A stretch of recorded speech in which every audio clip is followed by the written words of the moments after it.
എന്താണ് ബിദ്അത്ത്? ബിദ്അത്ത് എന്ന അറബി പദത്തിന്റെ ഭാഷാപരമായ അർത്ഥം പൂർവ്വ മാതൃകയില്ലാതെ ഉണ്ടാകുന്നത് എന്നാണ്. എന്നാൽ മതപരമായി അതുകൊണ്ടുള്ള വിവക്ഷ നബി സല്ലല്ലാഹു അലൈഹി വസല്ലമയുടെ മാതൃകയില്ലാതെ മതത്തിൽ പുതുതായുണ്ടാക്കുന്ന കാര്യങ്ങളാണ്. ഒന്നുകൂടി വ്യക്തമാക്കി പറഞ്ഞാൽ, മതം പൂർത്തിയായതിനു ശേഷം അതിന്റെ പേരിൽ പുതുതായുണ്ടാക്കുന്ന കാര്യങ്ങളെല്ലാം ബിദ്അത്താണ്.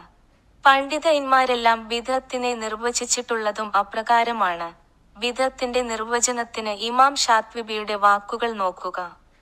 അല്ലാഹുവിന്റെ പൊരുത്തവും സാമീപ്യവും ആഗ്രഹിച്ച് അവന്റെ നിയമത്തെ അനുകരിച്ച് സമാനമായ വിശ്വാസങ്ങളോ കർമ്മങ്ങളോ വ്യക്തമായ പ്രമാണങ്ങളുടെ അഭാവത്തിൽ യാതൊരടിസ്ഥാനവുമില്ലാതെ പുതുതായുണ്ടാക്കുന്നതിനെ ശറയിൽ ബിദ്അത്ത് എന്ന് പറയാം. അപ്പോൾ മതത്തിൽ ഇല്ലാതിരുന്ന ഒരു കാര്യം പുണ്യകർമ്മമായി മതത്തിൽ കൂട്ടിച്ചേർക്കുന്ന പുത്തൻ ആചാരമാണു ബിദ്അത്ത്. ഭൗതികമായ കാര്യങ്ങളും കണ്ടുപിടുത്തങ്ങളും അതിൽ പെടുകയില്ല. അതിൽ മതത്തിന് വിരുദ്ധമല്ലാത്ത രൂപത്തിൽ പുതിയത് ഉണ്ടാക്കുന്നത് വിലക്കിയിട്ടില്ല. കാർ, മൊബൈൽ മുതലായവ. ഇസ്ലാമിന്റെ സമ്പൂർണ്ണത വിശുദ്ധ ഖുർആനും പ്രവാചക തിരുമേനിയും വ്യക്തമാക്കിയിട്ടുള്ളതാണ്. സന്ദേഹമില്ലാത്ത ഒരാദർശമെന്ന നിലക്ക് ആർക്കും സമീപിക്കാവുന്ന ദീനാണ് ഇസ്ലാം.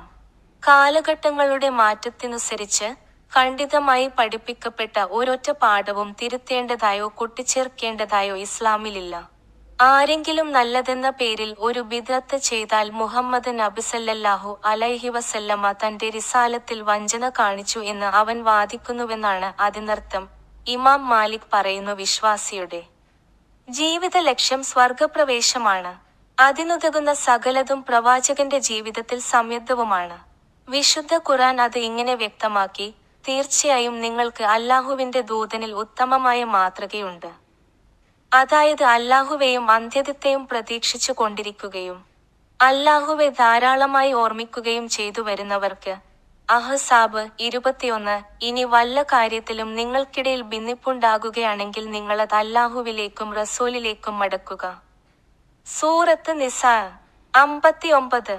നബി സല്ലല്ലാഹു അലൈഹി വസല്ലമ പറഞ്ഞതായി ആയിഷ റളിയല്ലാഹു അൻഹ പറയുന്നു, നമ്മുടെ മതത്തിൽ ആരെങ്കിലും എന്തെങ്കിലും പുതുതായി ഉണ്ടാക്കിയാൽ അത് തള്ളപ്പെടേണ്ടതാണ്. ബുഖാരി